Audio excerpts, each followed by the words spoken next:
สบายดีบรรดาท่านผู้ฟังที่เคารพในคลิปก่อนพวกเขาได้เรียนรู้ถึงภารกิจรวมของสภาแห่งชาติและคณะประธานสภาแห่งชาติ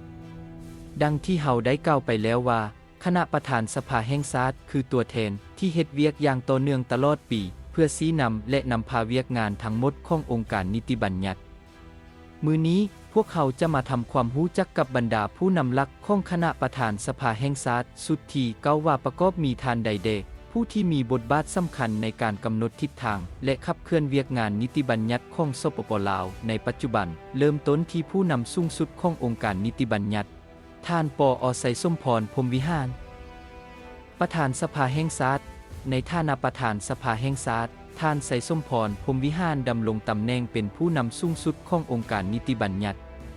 ภาระบทบาทหลักของท่านแม่นการเป็นประธานกองประชุมของคณะประธานสภาแห่งชาติและเป็นประธานในกองประชุมสมัยสามัญของสภาแห่งชาติท่านเป็นผู้ตั้งหน้าให้แก่สภาแห่งชาติทั้งหมดในการพัวพันเวียกงานกับองค์การสูงสุดอื่นๆของรัฐเช่นประธานประเทศนายกรัฐมนตรีประธานศาลประชาชนสูงสุดและประธานองค์การอัยการประชาชนสูงสุดพร้อมกันนั้นท่านยังเป็นผู้นำพาสูงสุดในเวียกงานการทูตรัฐสภาเป็นตัวแทนของสภาแห่งชาติลาวในวิธีสากลท่านเป็นผู้ชี้นำรวมทุกเวียกงานของสภารับประกันให้การพิจารณาและรับรองกฎหมายการติดตามกวดการรัฐบาลและการรับรองงบประมาณดำเนินไปอย่างถูกต้องตามรัฐธรรมนูญและมีประสิทธิภาพเพื่อช่วยเวียกประธานสภาแห่งชาติในการชี้นำเวียกงานที่กว้างขวางและซับซ้อนคณะประธานสภาแห่งชาติยังประกอบด้วยบรรดาท่านรองประธาน5ท่านซึ่งแต่ละท่านจะได้รับการมอบหมายให้ชี้นำเวียกงานเฉพาะด้านที่แตกต่างกันไปบรรดาท่านรองประธานสภาแห่งชาติประกอบมี 1. ท่านปอ.นางสุนทรไสยจักรรองประธานสภาแห่งชาติในฐานะรองประธานท่านปอ.นางสุนทรไสยจักรมีบทบาทสำคัญในการช่วยประธานสภาชี้นำเวียกงานด้านการต่างประเทศหรือการทูตรัฐสภาการพัวพันกับองค์การจัดตั้งสากลและรัฐสภาประเทศต่างๆพร้อมทั้งอาจจะชี้นำกรรมาธิการที่เกี่ยวข้องกับเวียกงานวัฒนธรรมสังคมหรือสิทธิของแม่หญิงและเด็กน้อย2. ท่านศาสตราจารย์ปริญญาเอกเจริญเยียเป่าเหอรองประธานสภาแห่งชาติท่านศาสตราจารย์ปริญญาเอกเจริญเยียเป่าเหอด้วยพื้นฐานความรู้และประสบการณ์ท่านมีบทบาทสำคัญในการช่วยชี้นำเวียกงานที่ติดพันกับการสร้างและปรับปรุงกฎหมายเวียกงานด้านยุติธรรมหรือเวียกงานที่เกี่ยวข้องกับการพัฒนาชนเผ่าและเขตห่างไกลซอกลีกพร้อมทั้งชี้นำกรรมาธิการที่เกี่ยวข้อง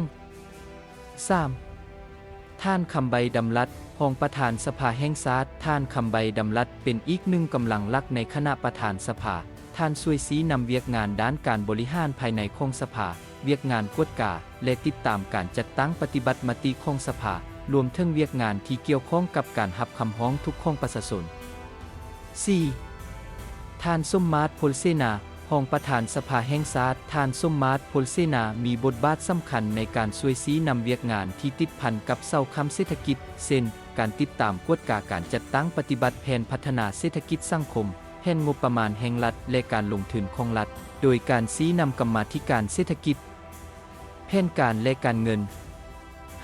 5. ท่านพลโทสุวรรณเรื่องบุญมีรองประธานสภาแห่งชาติท่านพลโทสุวรรณเรื่องบุญมีด้วยประสบการณ์จากคงเขตป้องกันชาติท่านมีบทบาทสำคัญในการช่วยชี้นำเวียกงานที่เกี่ยวข้องกับความมั่นคงคือการชี้นำกรรมาธิการป้องกันชาติป้องกันความสงบเพื่อติดตามกวดกาการปฏิบัติกฎหมายและเวียกงานในคงเขตดังกล่าว